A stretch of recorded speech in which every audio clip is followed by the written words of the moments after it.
Secrets of Grindea has one of the most unique skill systems I've ever seen, with 4 different elements containing 3 different abilities each, types of sword skills, and 9 utility skills. You are spoiled for choice when it comes to what you can use for your playthrough. With all these cool stuff, you can augment your kit and have a super unique playthrough. Yeah, I ain't using any of that. I'm gonna beat Grindea with no skills. Let's set some rules in place. I cannot use any skills or spells. And just to add a little more pain, no healing potions. Because Grindea doesn't have a huge presence on YouTube, I've decided to explain what's happening and film the story beats as we go. But to add a little fun to this, I'm explaining all the plot points off the top of my head. I have almost 300 hours in this game, so I'm confident I can explain the general plot points to you, and if my explanation does not make enough sense, just play the game yourself.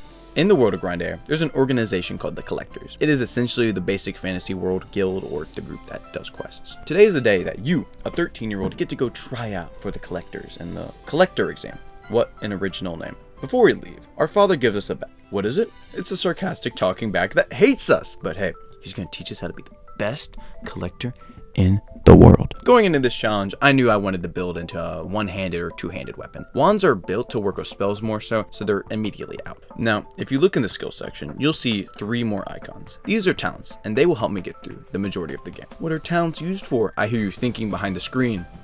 Mary, well, James. Talents give us little buffs to our stats, and frankly, I would have not done this challenge without them. Going through the starting time, I grab my shield and sword and start to head down to the mountain to the exam. On my way, I kill some monsters, leveling a bit, gaining some talent orbs. Now, what should I build into? For this run, I want to focus mainly on melee talents, at least in the beginning. We will get into different sections later on. Coming to the base of the mountain, we get our first boss fight, Sevilla. Being the first boss of Grindea, she isn't hard. Just stay a good distance from her, which will trigger her to dash at you, and as long as you don't get hit, she'll get dizzy, giving you enough time to get some free hits in. A very simple boss, it took me like 1 attempt. Through some more fields, we make it to Evergrind City, where we meet our childhood friend, Luke. As we go in to sign in for the exam, some rich kid named Marino, our favorite Nepo baby, comes in and acts like a dick. This exam is mainly just an elaborate tutorial, with us having to fish, do a block puzzle, and finally, the combat section. This is what separates the real grinders from the wannabes. Fighting for our life! We finally get to the end of the combat section, facing a little slime. The Giga Slime is an iconic boss, not because we love it, but because we fight it multiple times, and it's not much fun most of the time, to be honest. At least this boss fight isn't too bad. Giga Slime will jump around trying to crush you, slam a hammer at you, and on occasion turn into a Beyblade for some reason. Just stay to the bottom left or right of the Giga Slime and hit it when it has finished its round of jumps, and you'll be alright. So I don't have footage because I wanted their script, so I don't have footage of me killing the end credits of killing the boss. So what happens is the boss gives you a card, and I should explain what those are too. Every enemy in Grindea has a card, and when acquired, it gives you a slight buff, like more attack or defense. The issue is that there's an incredibly low chance of a card dropping, so you're going to be spending plenty of time murdering generations of rabbits, slimes, and whatever else we can legally murder. I guess you could say it's a bit of a grind.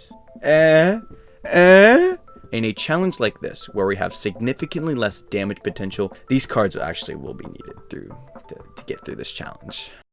We've been promoted to intern collectors, and now we can go on super dangerous quests and make our dad proud. Let's go! Quentin needs us to place a teleport plate near some ruins of a fortress, and to do that, we need to go through the Pumpkin Woods. Before leaving, I grab a quest and head back up to Pillar Mountain to talk with Grandpa about this letter thing. Throughout the game, I'll be doing some side quests and grinding cards out, but I ain't gonna note on every single time I do that stuff. But if anything important does come up, I won't mention it. Welcome to Pumpkin Woods, where we can kill Halloween-themed enemies, but when we try to leave, something happens. We end back at the start. Looking around, we find the bishop, and he gives us a quick quest to kill some enemies. This quest introduced elite monsters, which are just regular monsters, but elite. Killing the monsters, we get the curse expelled, and we can continue. Coming into the open area, we place the teleport plate, and we see a temple in front of us, and Bag decides it's a good idea to just go into it. Somehow we're in the sky. Well, the only way is through it. Meandering through the dungeon, we find our next boss, Phase Man. The strat is to attack him when he's at the top and left of the arena. Anywhere else, I would just block and wait for him to return to the aforementioned spots. This boss, took me 2 attempts. Defeating him gives us the ability to phase on these platform thingies, which will be used for puzzles that I won't be showing. Play the game yourself. Phasing to the left of the boss arena, we start up another computer. Oh, I forgot to mention the computers. So there's 3 computers we have to start up to get to the secret room that holds the treasure.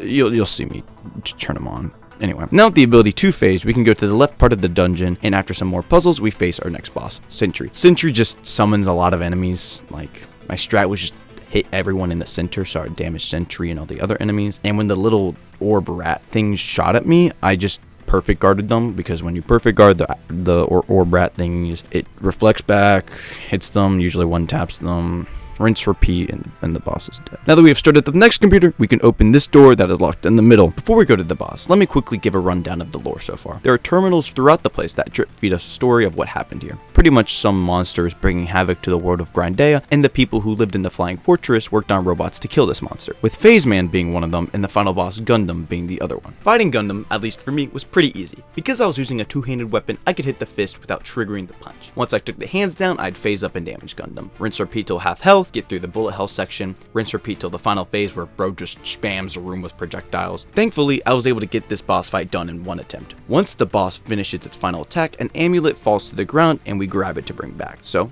let's get going. Walking back to Collector HQ, we pass by Marino and bro just stole our shit. It's time to beat the fuck out of this kid. Reaching him at the courtyard of his house, we had the final fight of our first quest. Marino, frankly put, is a pain. His health isn't that high, but his damage output is. So it's a game of who can burst who faster. He has a dash attack, a jab attack, and then a flurry jab attack. What we want is for the flurry attack, because if we perfect guard every jab, he gets knocked down to the ground for a free hit. But I was lazy, so instead I went to the Pillar Mountain, grinded up slime glue, and used the slime rectangle thing I got from the Giga Slime boss fight to create the slime hammer, which just had a lot more damage, so I just bursted him a lot faster. It took me 10 attempts in total, but I probably could have done a lot better if I just learned the block better.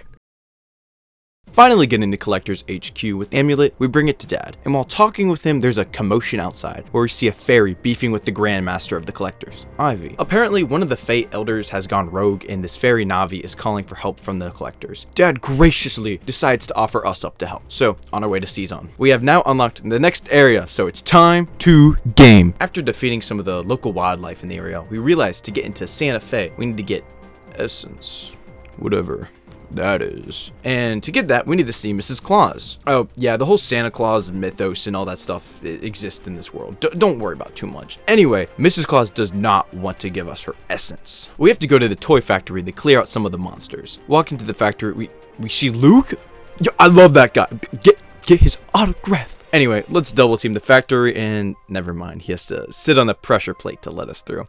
Anyway, it's alright. This mini dungeon is pretty simple. Kill some enemies, move on a conveyor belt, and survive bombs being dropped on us. Wait, why are we in Japan? We are now stuck in this room with this bombs being dropped on us with little trains going around. And the thing is, the only way to get out of this is for a puzzle to be solved, which Luke and Navi need to do. I'm not surviving this. Just so you know, this section killed me many times and was pretty painful, to say the least. Hey, we finally got through and off to the next room, which contains a toy machine that was hijacked by some monsters. The toy machine boss fight is pretty simple. Kill the gift boxes hanging around, then survive until Luke and Navi get into the control booth. Then kill more of the gift boxes until you can redirect the toy trains to damage the toy machine, because yes, somehow they deal lots of damage. I guess it's like an internal attack or something. Go gadget toy train. Pretty simple boss. Rinse, repeat, and we destroy it. This took me 3 attempts. Coming back out to Mrs. Claus, she gives us the essence, and it's honey. Well, I was expecting worse. Santa Fe time. We enter to see the big baddie harassing the citizens, and after hitting the other elders with femboy hypnosis, we can now enter the dungeon. The first bit of the dungeon is pretty simple. Just kill some enemies until you get to the first boss fight. Little bit of context. Winter wants to make the world winter all the time. And it's our job to beat some sense into the hypnotized elders. Literally. This boss fight is pretty wacky. I just swung a thumb and didn't walk into the thorns. After defeating summer and fall, they give us the ability to change the seasons with these little orb things, letting us do cool puzzles I don't feel like showing. Moving through the dungeon and whatnot, we come back to the entrance now in summer season, and it's next boss time, baby. The season Hydra is quite iconic to me. I don't know how to explain it other than this is the first genuinely hard boss for this challenge, with it being my new record for attempts at 13. The way I handled this boss is to switch to fall as soon as possible. This was the easiest way to handle the attacks because Summer Hydra would shoot flames that would fill up the arena, it just would not go away, and not to mention the amount of damage that the flames would do to you if you stepped in it. The Winter Hydra would shoot a beam that would first off damage you and then freeze you. Rarely you could get out of the frozen state before you get headbutt, so it was just a lot of damage. Fall is the best way to go. Sure, the spores can blind you and it's homing, you can outrun them and move to a position where the mushrooms won't be a pain. This boss fight can be a lot, and you'll find yourself fighting most of the time against the 3 heads, but once you get one of the Hydras down, it does get much easier. The rest of the dungeon is pretty straightforward, and I'm not showing it. It's winter time. Winter has a variety of attacks, like a fist coming up from the ground to punch you, this little ice spike attack, a winter flurry attack, and lastly, an ice spike room hit. Anyway, strat time, when he does his big attacks. he ends up standing there for a little bit after, and that's your big damage moment. The rest of the time, you should be prioritizing not getting hit by his attacks and hitting him when you're close by to him. Winter is a pretty straightforward boss, minus the part where he starts doing attacks at the same time in the last half of the fight, where suddenly during the Winter Flurry attack, he's sending ice spikes across the room and fisting the floor. It's rough, but really not impossible. It took me 3 attempts. Also, quick story beat, Winter's about to kill us, then Nani comes in and stops him with the power of spring. Surprise, surprise, we get another artifact. This time it's a glove. Alright, we are now in mid-game. This is where the bosses start to take way more attempts, and it makes me want to cry. Back at Collector's HQ, there's a festival coming up, and that means we need to help out. Time to get our quest, and we need honey. Oh, that is a lot of honey. Here's what we're gonna do. Pretend we didn't get that part of it, and just go for the royal honey from the Queen Bee. Off to Pillar Mountain, where the area has been infested with bees for some reason. Quick tip, if you haven't gotten the bee card yet, do it now. The increased spawn rate is a huge help for grinding it out. I didn't do this, and I regretted it, so you should do it. The Queen Bee sure is a boss. Just camp in a corner and hold your shield up. That's all you need to do. All the bees dive at the shield, then you can just swing at them, rinse, repeat. It's an easy boss. It took me like 2 attempts. Festival time. Whoa. Really tired. With Marino and Luke, we can do some cool activities like fishing and running. When we finish them, we meet up with Dad, and he asks us to get the baking powder from the lab because for some reason he ran out for his display. I don't know. Plot points. Going to HQ, we see Ivy messing with the artifacts, looking ominous and stuff, but we don't have to worry about that. That's a future problem. Just grab the powder and Who's in Ivy's office? It's the Black Ferrets!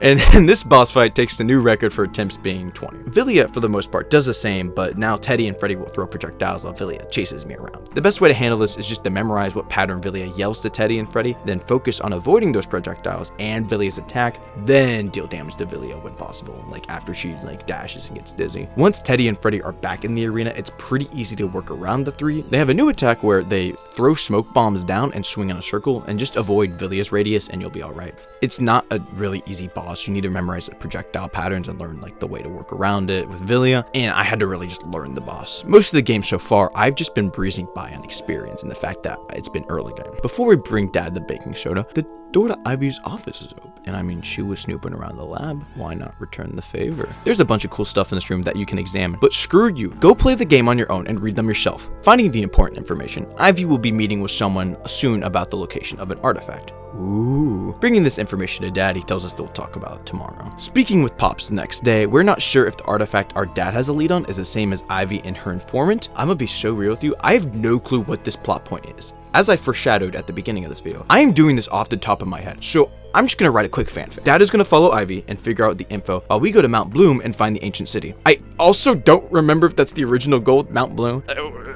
Mount Bloom time! And also, let me just... at some point in the game, I think it's around this time, Dad tells us kind of the whole point and guide of what we're doing. TLDR, our mother died when we were a baby, and our dad has been looking for a way to bring her back. So I don't remember when we find this out. It's around this time in the game. Artifacts we're finding, if you bring them together, you can revive someone, and we're gonna revive our mom because she died due to our dad's mistake, so he wants to bring her back because she's amazing and stuff. Exploring Mount Bloom, we find a caveling outpost, and to get to the ancient city of Timing, we must do a couple of favors to get the key. First off, we need to play some pinball, in which we get some dice. Woo, I guess. Alright, let's go to Timing, and never mind, we have to find another item. Power Flower is one of the illustrious spam bosses, where there's not too much skill, mainly just a lot of enemies to deal with and whatnot. The best way to handle this boss is to focus on the plants that shoot gas out through the room, because if you don't and they get built up, it's essentially a death sentence. Simple enough. Hopefully we're done with the work, and of course we aren't.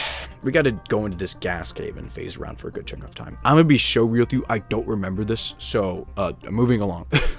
Getting past the caveling, we are now in Timing. What a nice statue. It really isn't ominous at all, and totally not a boss fight we have to face off against, isn't it? Whoa, look at me. I predicted it. Cursed Priestess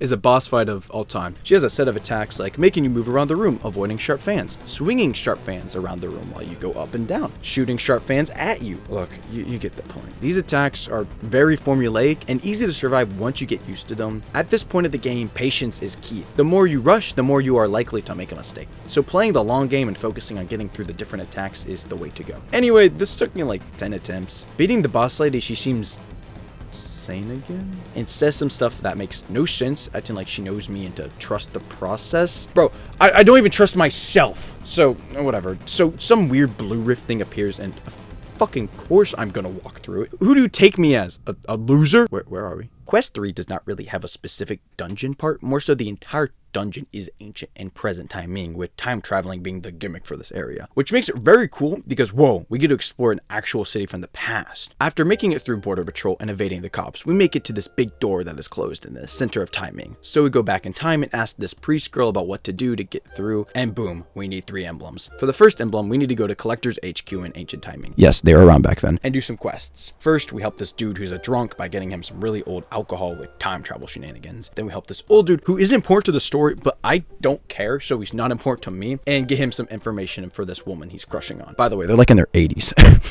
completing the quest, the dude in charge tells us we need to complete 98 more quests before getting the emblem.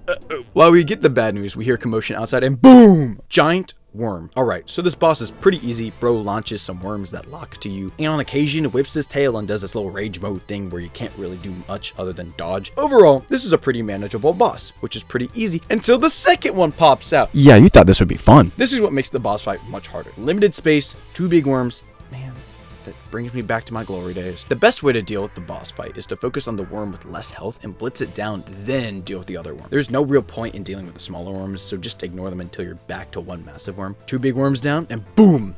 A bigger worm. This time, this dude Zomla kills it. Look, I'll explain more later, but he just goes, this kid killed 2 big worms. Give them the damn emblem. Moving forward to the next emblem, you just need the lower water and sneak into the customs building. After getting those 2, you can talk with the priestess girl and get info on where the last emblem is. TLDR, we go through this area that has time puzzles. Anyway, we get the emblems. Entering the temple, we get teleported back in time, and suddenly, we're in a courtyard with people. Do I have? Okay, let's get through the plot. So, while we travel through timing, we follow the story of Zamla? I don't know. Zamla, you guys can figure it out. He's a super talented youth who was raised with this idea of a monster that will destroy everything he loves. So he needs to get strong enough to defeat this monster. In his path to becoming strong enough, he goes crazy thinking he needs to get all the cards in the world, which in turn makes him think there is a human card. So we watch as he kills his teacher, the one I mentioned earlier, and starts to just murk everyone. The priest of timing work together to find a way to seal him away, with going through a trial of the goddess to get the spell that summons a warrior to help prevent him from killing everyone. And I forget if you also got the one that seals him away. So we're just gonna headcanon it that they knew how to seal him away, but he would just stab them. So Tani the priestess is gonna be doing the big spell to seal Broski away. Continuing through the temple, we find an orb that teleports us, guess what? In front of a full-powered Zamla. I don't know, it's fight time. This is such a cool fight because we are fighting against the strongest individual in the world. So all we can do is occupy him so the priest can seal him away safely. Like, there's no reason to damage him, he just heals himself. So the best strat is just to put your best armor on and avoid his attacks.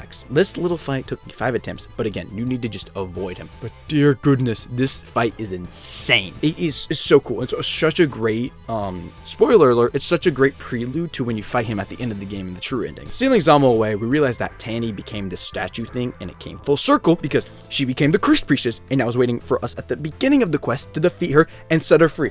I love Grindea. Time to get our loot. Walking into the room, we see the chest, and opening it, we get a crown. Never mind, we have to fight this little mimic thing. The strat for the mimic is just to hit it until it gets red, then avoid it, rinse, repeat. Why is it hopping around? Where are we? This version of the mimic is much harder, this time putting a predetermined path with time glasses that slow us down, little projectiles shooting things, and jalapenos that shoot fireballs at us. Again, this is pretty simple, just avoid the hops at us and deal as much damage as possible in between the Monopoly board attacks. And now we're teleported somewhere else again. Great! This time the mimic is even bigger! The mimic being so big, it doesn't even move, it just sends out monsters to kill us. Like fucking bum. The strat is to focus on the mini boss, then deal with the rest of the monsters, and then fight the mimic. Bro sends in the wave of monsters one at a time, so you really have as much time as you need to deal with them before the next wave. I hate this boss. Out of all the bosses in Grindea, this boss makes me the most angry. It took me 6 attempts, but just the fights would go on for so long. It felt like an endurance battle, and because I do not have healing potions, I couldn't just wait in between phases to heal, so I had to be perfect. There were a few health orbs placed in the fight, and I abused the fuck out of them. I'd respec into increased healing from health orbs, get the health, then respec back into my damage towns. And before anyone gets on me about how that is cheating, if I had been avoiding the healing orbs on top of everything else, that would have just not been fair to me. And frankly speaking, I don't care. We kill him. Moving on. It's the final quest of this game. I sure hope it does not take most of the time. This is where the game gets not fun. Dad finds out where we need to go for the next artifact. It's in Dragonbone. Ivy sent Luke to find the artifact, but we don't know what happened to him. That's not my problem right now.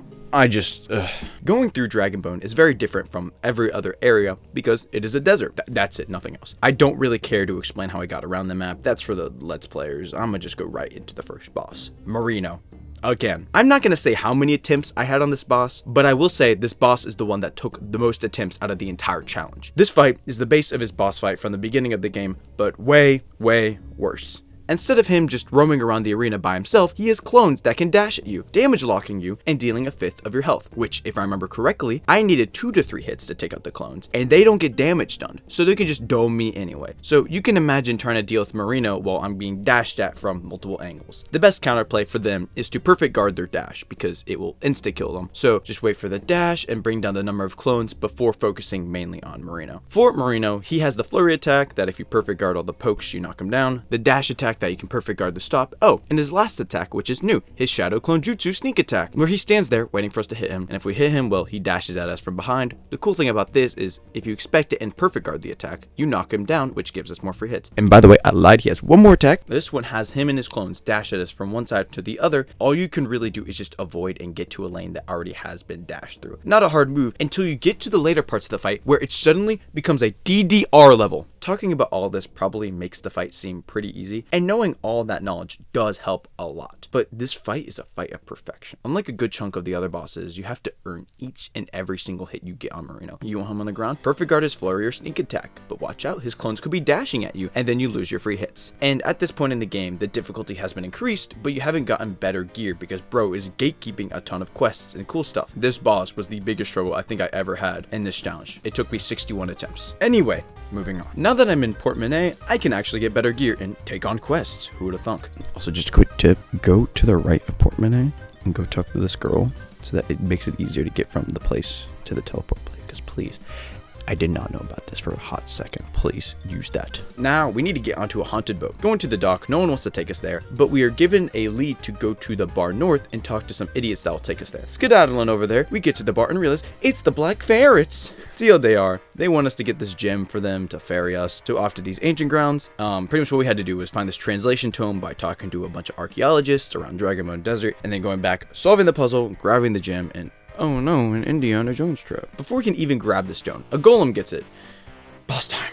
Soul Gem, compared to Marino, was a complete cakewalk. Literally 2 attempts to beat it. The best way to handle it is to perfect guard its smashes and reflect its beam attack. Literally free damage. It also helped having the talent that increased crit damage, because if you perfect guard something, if you attack right after, it is a guaranteed crit. With Soul Gem having so many attacks you can perfect guard, having the increased crit damage is literally just a straight up damage buff. It's really free. At this point in the game, most of my base build was made, with me swapping some talents around to suit the specific boss to handle. His other attacks were just a game of dodging and making sure I didn't get hit, and then waiting for the beam or slam attack to respond. Getting the gem to the Black Ferrets, they take us to the haunted ship, and now it's time for our last dungeon. This dungeon's gimmick is Twilight Sight, which allows us to look into the land of the dead, interact with the other side, which leads us to our first boss of the dungeon, Captain Bones. This dude doesn't want us here for some reason and is willing to beat up a child to prevent it happening. In his first phase, Bones can dash at us and swipe at us with his sword, summon cannonballs to shoot at us, shoot little blue orb things that explode into tinier blue orbs, summon skeleton heads to attack at us, and lastly, summon a row of red ghost skulls that we need to leave twice sight to dodge. It sounds like a lot, but the fun part is he can only do 1 attack at once, making it pretty manageable overall. If you ignore him summoning the skulls or let things build up, that's when it gets hard. After a quick DDR session, we get into his second phase. And remember how I told you he can only do 1 attack at a time? Well, he split his head off, and now suddenly he can do magic attacks with his head and swipe at you with his body. This is where the boss fight goes from pretty simple to hard, because now you have to juggle so much more. And this is where most of my attempts failed, with getting overwhelmed from multiple attacks. I just had to lock in, and I finished this boss in 6 attempts. Quick side note,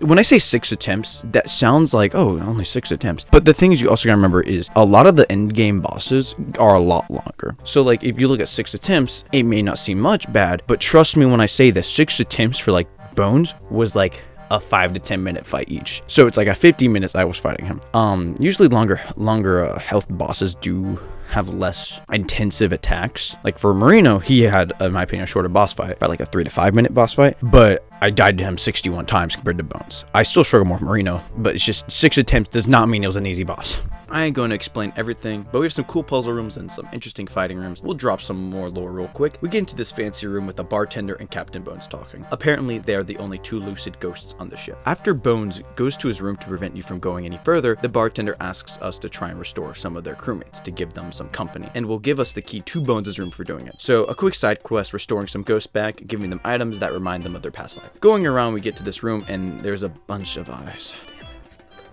Evil Eye was a pain. Do not get me wrong, not a Marino pain, but up there as a pain. If Marino was a boss fight of blitz attacks and needing to have perfect play, this boss is the marathon. Evil Eye can do a lot and has a lot of health. Bro can shoot a laser at you while little eyes shoot lasers at you from around the room, do a little gauntlet where we have to dodge fire, send eyes that exploded us or split into multiple eyes, and we have to find the missing eye zone to stand or we get Biden beamed.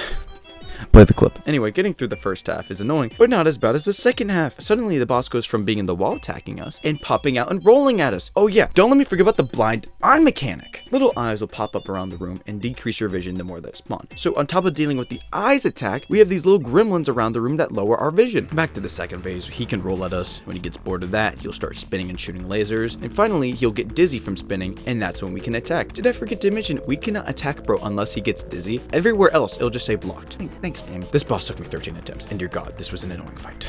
Finally getting the last ghost revived, we go back to the bartender and we get the key. So off to find Luke and the artifact. Going to Bones' room, he's surprised we got here, but nonetheless, he decides it's time to stop us and casts a spell. Suddenly, we're home?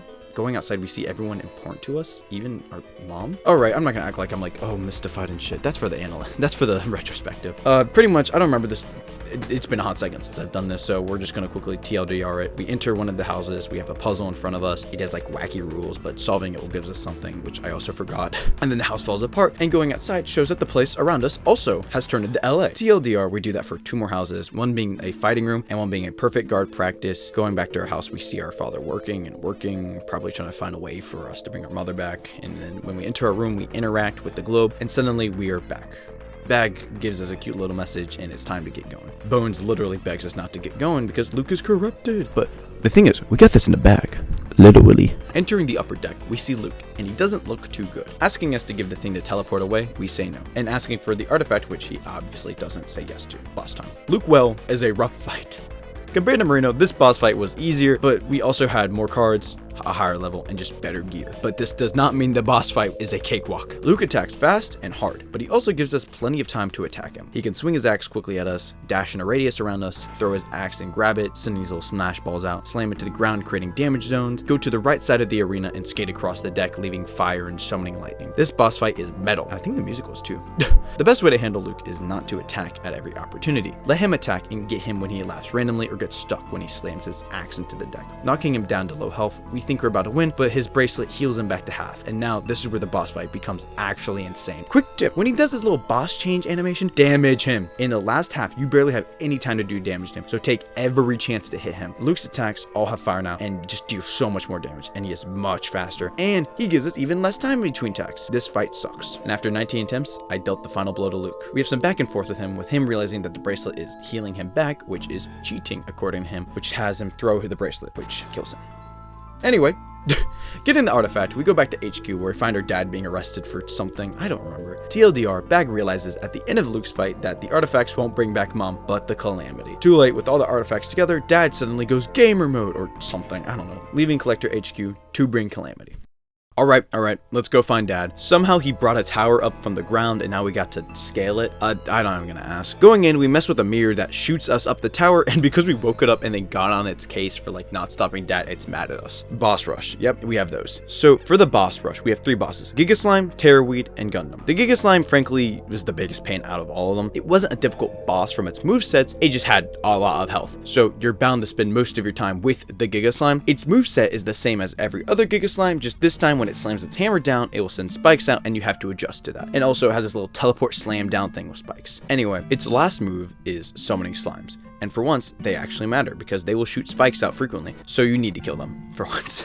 This isn't a hard boss, I just got impatient and rushed a lot, which led me to make more mistakes. Terrorweed summons weeds and dashes at you. that's about it. Next up, there's a little in-between before Gundam, which is Phase Man, or should I say Phase Men. We don't actually have to damage them, so we just avoid them until Gundam murks them. Now it's Gundam. This boss fight is essentially the same as the OG one, but this time we have hands on the left and right of us that shoot bullets or slam their hands down at us. Just to give some perspective, it took me 14 attempts to get past Giga Slime and Terror Weed for the first time. It took 22 attempts in total to beat this boss rush. Gundam wasn't really the problem, Giga Slime was. Don't get me wrong, its bullet hell section was hard, but I had developed a strategy for those moments. A second battle set. I had one set that which was my deal big damage set, and defense was kind of just around. And then I got a defense set which was just full on defense, armor all the way, and it works really well in sections where you just sit there and try and survive. So Gundam's sections worked really well with it. This boss rush forced me to use a strategy I was hoping I didn't have to use. Due to me not using any skills or spells, we have a lot of skill points. Like, I think around this time in the game, I had like 36 just sitting in my inventory, and in the latter half of Grindea, a room in the Collector's HQ opens up, and this dude in it can exchange your skill points for talent points, and vice versa. And throughout the entire challenge, I was kind of going back and forth on if I could use it. Because on one hand, if I did use it, I'd fill out my entire talent, like, I'd get every single talent I needed, which would take kind of the gaming of what do I need to prioritize for this boss fight and whatnot. But at this point of the game, I also was struggling with really hard bosses like the Giga Slime, and after that boss, I'd have to fight other bosses. So at this point, I think it's hard enough to where I can let myself use it. Is it a little disappointing? I mean, kind of, but I'm still not using any spells or skills, so I'm gonna let it be.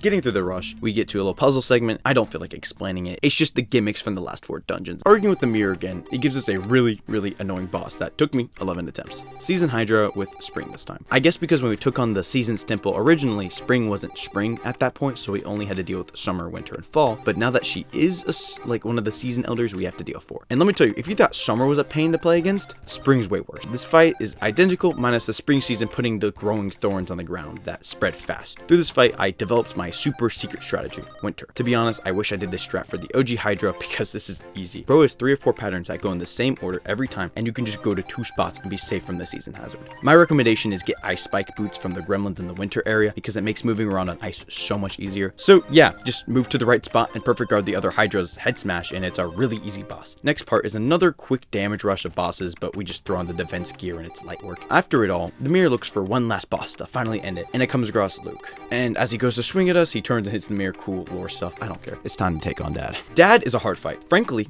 a pain. He has a lot of attacks. He can swing a sword and a rush at us, shoot fireballs, summon plants to slam at us, cage us in the Thunderdome, send meteors down on us, send ice spikes, and do a little ice radius. It also doesn't help that he has a lot of health. The first half is quite simple, just move around him and deal damage. The second half is what took the most out from me. Suddenly his attacks get a lot stronger, specifically one, his plant attack. Suddenly plants slam across the entire room, which is okay, that's fine, but he summons the plants from timing that shoot projectiles throughout the room, giving me way less space to work with. And the issue is they also have a lot of health. So when you actually have downtime to attack Dad, you have to take the plants out first because they can build up. So if you don't deal with them first, then they'll build up and deal lots of damage, and you can't deal damage to Dad. This fight was so difficult, I went out of my way to grind up the last cards so I could use the sword Angel's Thirst that gets stronger with how many cards you have. I grinded up the entire card collection so I had the strongest sword, and even then I was struggling. So I used my last strategy, potions. Now at the beginning of this challenge, I said no healing potions, but I never said anything about the other potions. So I did the entire potion questline that got me 3 potion slots and the lightning potion. The lightning potion was also a debated thing in my brain because it would damage things around me, so I wasn't sure if I wanted to allow it or not. But at this point, I had spent 30-ish attempts, and I was worried it would take even more attempts due to how little I was getting into the second phase at like attempt 30. So I decided to allow lightning potion just so I could keep the challenge moving. I'm not sure how I feel about this still, but I didn't use a skill, spell, or healing potion. With attack potions and lightning potions, my DPS went straight through the roof, allowing me to defeat Dad after a couple attempts, taking 36 in total. Defeating Dad, he gives up. The sword artifact he was using was not happy, so he tries to kill us, but Dad gets in the way and sacrificing himself to save us, stopping the end of the world. Suddenly we're at the funeral for our dad as he's being laid rest next to our mom, with Bag asking if this could have been done another way, going to credits. Before anyone asks, I'm not going for true ending. Sorry, not sorry. Yes, all I would need to do is defeat Bishop and pull up to the final boss fight because I did the Ghostly Gathering questline and got all the cards, so it wouldn't be too much of a grind. But I'm gonna keep it real with you. Zama is not a fun boss. With my main expert mode build, it took me like 10 hours to beat him, and I don't know how many attempts with that. So maybe down the line one day. This challenge was a lot of fun, like a lot. I've beaten Grindea 3 times before, and this really spiced up the game a lot for me. I really enjoyed having to get my talents right for the specific bosses and situations. Also, making the bosses somewhat hard again after playing the game was so much fun. Overall, I rate this like an 8 out of 10. Anyway, bye.